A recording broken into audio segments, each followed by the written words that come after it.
Kirk Cameron, it is Halloween. It is a day that sparks a lot of debate among some Christians over whether or not their kids should or should not participate. What is your take?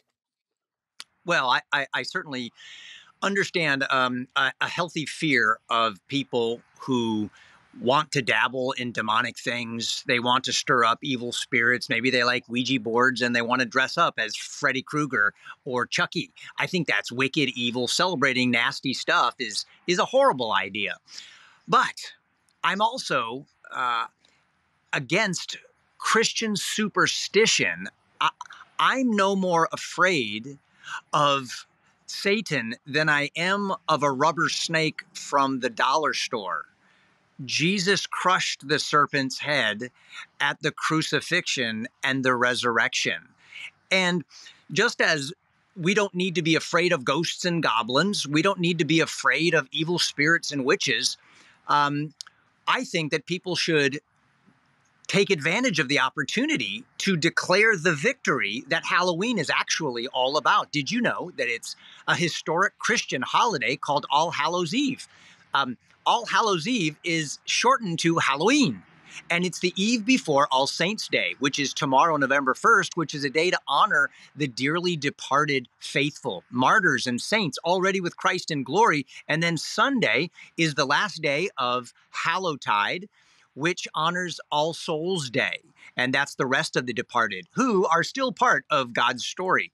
And so just like Christians who want to get rid of Santa Claus because they say that it distracts from Christ, okay, but don't ditch the whole holiday. Don't ditch Easter. Don't ditch Wednesday just because pagans may be celebrating Woden's Day, or Thursday because it was Thor's Day, or Monday because it was Moon Day.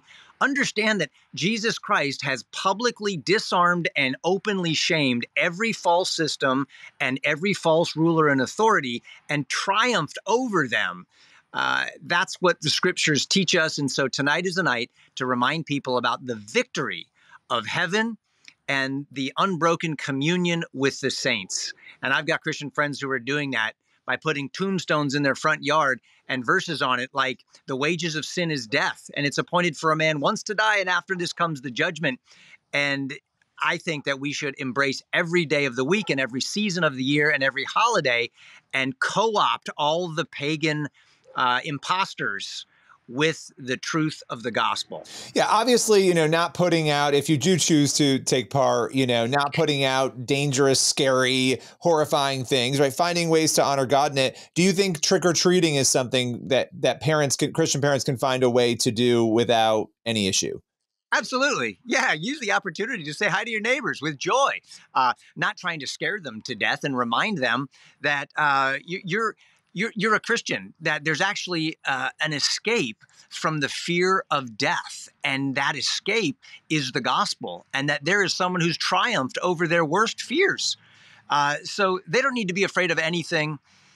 God doesn't give us a spirit of fear. And I would say, put little treats inside of those kids' bags, maybe some less sugary ones that their parents will appreciate, and maybe even some well-written gospel tracts and some maybe those little Jesus figurines to just remind them that death has been conquered and the grave has been overcome.